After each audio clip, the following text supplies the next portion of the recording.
Hey guys, मैं आप सभी का वेलकम करता हूं प्ले सुपर के एक और वीडियो में। वेल फ्रेंड्स, आज की इस वीडियो में हम बात करेंगे दो ऐसे कैरेक्टर्स के बारे में जो डिफरेंट यूनिवर्स से बिलोंग करते हैं, पर इन दोनों की अपीयरेंस लगभग एक जैसी है। तो गाइस चलिए देखते हैं, अगर blade from the Marvel universe और गेराल्ट फ्रॉम द विचर के बीच में फाइट हो तो कौन जीतेगा, किसके पास ऐसी कौन सी एबिलिटी है जो इन्हें हार्ड सिचुएशन से बचा सके। So guys let's begin. तो स्टार्ट करते हैं इनकी ओरिजिन से। सबसे पहले बात करते हैं ब्लेड की। Eric Brook aka the Blade एक हाइब्रिड ह्यूमन वैम्पायर है, यानी कि आधा ह्यूमन और आधा वैम्पायर। जब वेनेसा ब्रुक्स यानी कि एरिक ब्रुक्स की मां प्रेग्नेंट थी, तब उन्हें हॉस्पिटल में एडमिट किया गया था। उस हॉस्पिटल में एक डॉक्टर था जो एक्चुअली में डॉक्टर नहीं बल्कि एक वैम्पायर डीकन फ्रॉस्ट था, जिसने अपने थर्स्ट के लिए वेनेसा ब्रुक्स को मार डाला। वेनेसा के डेथ के तुरंत बाद ही एरिक का जन्म हुआ था। जब डीकन फ्रॉस्ट ने वेनेसा को काटा था तो उस वजह से वैम्पायर की कुछ एबिलिटी एरिक में आ गई थी। इसी वजह से उसे ह्यूमन वैम्पायर कहा जाता था। अब क्योंकि एरिक हाइब्रिड था तो थर्स्ट के अलावा उसकी और कोई वीकनेस नहीं थी, यानी कि वो दिन में भी निकल सकता था। जब एरिक 9 साल का था, स्कूल से आते वक्त उसने देखा कि कुछ लोग एक आदमी से लड़ रहे हैं। जब एरिक उनके पास गया तो उसने देखा कि जिन लोगों से वो लड़ रहा था वो एक्चुअली में वैम्पायर्स से। बाद में उस आदमी ने उन वैम्पायर्स को मार दिया था। बाद में एरिक को पता चला कि वो आदमी जमाल अफारी था, जो एक वैम्पायर हंटर है। जिसके बाद एरिक ने डिसाइड किया कि वो वैम्पायर हंटिंग की टेक्निक्स को सीखेगा ताकि वो वैम्पायर्स को मार पाए, स्पेशली उसे जिसने उसकी माँ को मारा था। तब एरिक अफारी को अपना मेंटोर मान लेता है और उससे वैम्पायर हंटिंग की हर एक टेक्निक सीखता है, जिसके बाद वो अपना नाम रखता है ब्लेड। और यहाँ से एरिक अपनी वैम्पायर हंटिंग वाली जर्नी को स्टार्ट करता है। अब क्योंकि सनलाइट एरिक की वीकनेस नहीं थी तो वो दिन में भी निकल सकता था, जिसकी वजह से उसे डे वॉकर भी कहा जाता था। बात करें द विचर की ओरिजिन की,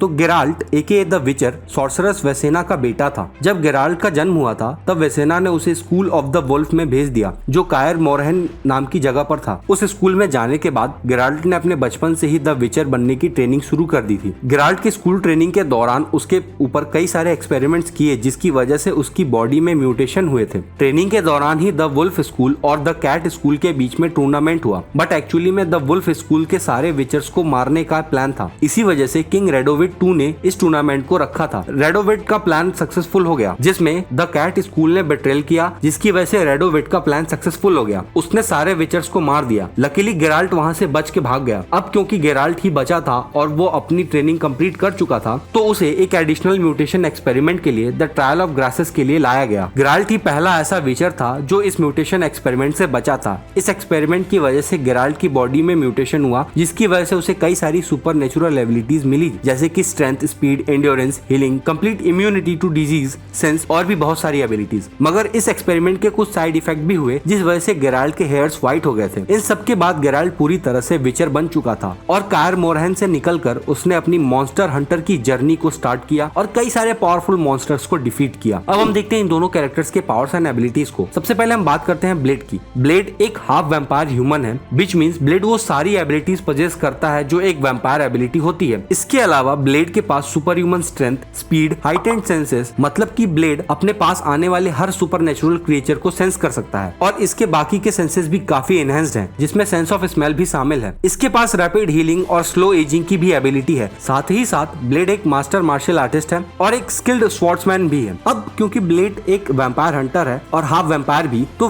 वैम्पायर बाइट्स और वैम्पायर हिप्नोसिस से इम्यून है। बात करें ब्लेड के वेपन्स की, तो ये silver coated blades, stars, sword और बुलेट्स का यूज करता है वैम्पायर हंटिंग के लिए। वैम्पायर की सबसे बड़ी वीकनेस है सनलाइट, बट ये चीज ब्लेड की वीकनेस नहीं, उसकी एबिलिटी में गिनी जाती है, क्योंकि ब्लेड को सनलाइट से कोई प्रॉब्लम नहीं होती, मतलब कि ब्लेड की बॉडी पर धूप का कोई असर नहीं होगा। बात करें विचर के पावर्स एंड एबिलिटीज की, तो विचर एक मॉन्स्टर हंटर है। ब्लेड की तरह से इसके पास endurance, super human strength, speed, heightened senses और एनहेंस्ड सेंसेस है, यानी कि ये भी अपने आसपास आने वाले हर सुपर नेचुरल क्रिएचर को सेंस कर सकता है। गेराल्ट के पास भी हीलिंग और स्लो एजिंग की एबिलिटी है और विचर भी एक्सपर्ट स्वॉर्ड्समैन है। इन सारी एबिलिटीज के अलावा विचर के पास कई सारी डिफरेंट एबिलिटीज भी है, जैसे कि hardened bones. Trial of the dreams experiment की वजह से इसके बोन मैरो काफी ज्यादा हार्ड हो गए थे। और तो और किसी भी टाइप की पॉइजन और डिजीज गेराल्ट की बॉडी को इफेक्ट नहीं करेंगे। गेराल्ट की सुपर ह्यूमन स्ट्रेंथ इतनी ज्यादा इनहेंस्ड है कि गेराल्ट अपने सिंगल पंच से एक बियर तक को किल कर सकता है। गेराल्ट का स्टेमिना इतना ज्यादा इनहेंस्ड है कि गेराल्ट बिना रेस्ट और स्लीप किए कई दिनों तक फाइट कर सकता है। इन सब के अलावा विचर साइंस और स्पेल्स का यूज भी जानता है। इन शॉर्ट उसे मैजिक भी आता है, जैसे कि आर्ड। ये एक टेलीकिनेटिक वेव है जिसके थ्रू ऑब्स्टेकल्स को डिस्ट्रॉय किया जा सकता है। नेक्स्ट है इग्निंग। इसके थ्रू विचर अपने पाम से फायर रिलीज कर सकता है। फिर आता है क्विन, इसकी वजह से द विचर अपने आसपास शील्ड बना सकता है। इसके बाद आता है सोमने, जिसके थ्रू विचर अपने ओपोनेंट को सुला सकता है। और भी ऐसी कई सारी स्पेल्स और साइंस का यूज विचर जानता है। जिस तरह से ब्लेड वैम्पायर एक्सपर्ट है, उसी तरह से विचर मॉन्स्टर एक्सपर्ट है। विचर स्किल्ड अल्केमिस्ट भी है। इन सब के अलावा विचर अपने साथ स्वॉर्ड ऑयल्स भी रखता है, जिन ऑयल का यूज करके वो अपने स्वॉर्ड की इफेक्टिवनेस को इंक्रीज करता है। बात करें इन दोनों कैरेक्टर्स के वीकनेस की, तो विचर की वीकनेस बहुत ज्यादा नहीं है। विचर अपने साथ कुछ पोशन रखता है, जिनको पी के वो अपने रिफ्लेक्सेस और एंड्योरेंस को बढ़ाता है, जो थोड़े टॉक्सिक होते हैं। अगर विचर कम टाइम में अलग अलग पोशंस को पिएगा तो ये उसके लिए टॉक्सिक हो सकता है, इवन उसकी डेथ भी हो सकती है। अब क्योंकि विचर की एबिलिटी है हीलिंग, लेकिन अगर उसको कोई गहरी चोट लगी है तो वो हील होने में टाइम लगती है, मतलब कि वो इंस्टेंटली हील नहीं हो सकती।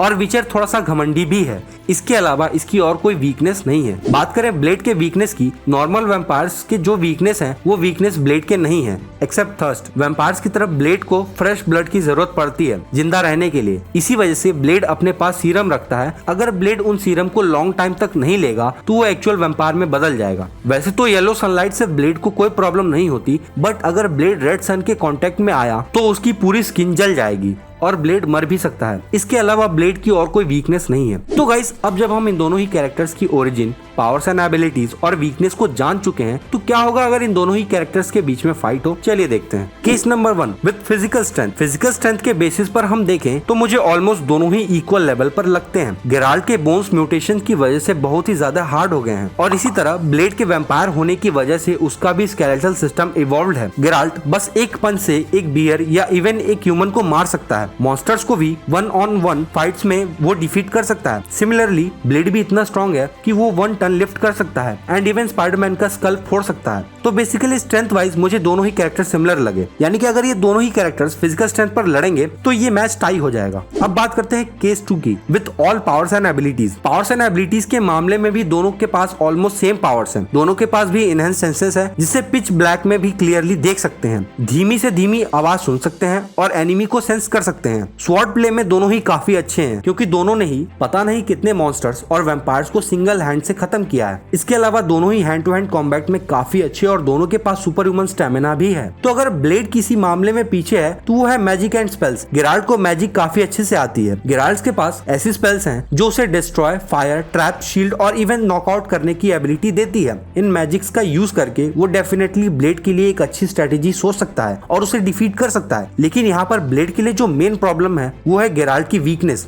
गेराल्ट की कोई खास वीकनेस नहीं है, सिवाय उसके ज्यादा यूज किए हुए पोशंस और गहरे चोट के अलावा। गेराल्ट के मैजिक से बचकर उसे कॉम्बैट करेगा तो किसी भी तरह से गेराल्ट को फटल डैमेज कर देगा, तो उसके जीतने के चांसेस बढ़ जाएंगे, वरना चांस कुछ खास नहीं है ब्लेड के जीतने के। मगर अगर यही बात करें ब्लेड के वीकनेस की, तो उसकी भी एक सुपरमैन जैसी वीकनेस है, जो कि है red sun. Red sun radiation से ब्लेड की स्किन जलने लगती है, तो ये इसके लिए एक लीदल वेपन है। बट जो सबसे लॉजिकल वीकनेस है जो कि गेराल्ट के लिए फायदा कर सकता है, वो है थर्स्ट फॉर ब्लड। ब्लेड को हर 24 घंटे में ब्लड चाहिए, वरना वो कमजोर होने लगेगा। तो इस बेसिस पर अगर ब्लेड गेराल्ट से काफी टाइम तक फाइट करता है बिना खुद को रिफिल किए, तो डेफिनेटली गेराल्ट का जीतना पक्का है। बट ब्लेड इतना पागल नहीं है कि वो अपने साथ अपना सीरम ना रखे। वेल ओवरऑल मैं तो यही कहूंगा कि ये फाइट काफी सिचुएशनल है। मतलब अगर सिचुएशन ब्लेड के साथ रही तो वो जीत जाएगा, और अगर गेराल्ट के साथ रही तो ब्लेड को इजीली डिफीट कर देगा। बट अगर हम गेराल्ट के मैजिक को कंसीडर करें तो डेफिनेटली गेराल्ट ब्लेड से ज्यादा स्किल्ड है, जिसकी वजह से शायद ये सिचुएशन गेराल्ट की तरफ ही ज्यादा है। सो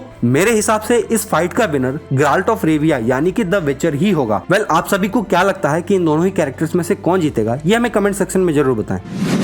सो गाइज आई होप कि आप सभी को मेरी ये वीडियो पसंद आई होगी। अगर पसंद आए तो इसे लाइक करना ना भूलें। शेयर करें मेरे इस वीडियो को अपने उन फ्रेंड्स के साथ जो सुपर हीरोज के दीवाने हैं। कई सारे amazing super hero fact, images और एनिमे रिलेटेड टॉपिक्स के लिए आप हमें इंस्टाग्राम पे भी फॉलो कर सकते हैं, जहाँ पे हम आपकी हर क्वेरी का रिप्लाई करते हैं। और भी ऐसे कई सारे मस्त कंटेंट्स के लिए आप हमारे चैनल को सब्सक्राइब करना ना भूलें, और हाँ बेल आइकन जरूर प्रेस कर दीजिएगा ताकि आप हमारे अपलोड से नोटिफाई होते रहें। गाइज अगर आप सभी को हमारी ये वर्सेस वीडियो पसंद आई तो आप अदर वर्सेस वीडियोस को एंजॉय करते हैं हमारी वर्सेस सीरीज प्लेलिस्ट के थ्रू, जिसके लिंक आपको डिस्क्रिप्शन में और वीडियो के राइट साइड में मिल जाएगी। So thank you guys, this is RS, play on.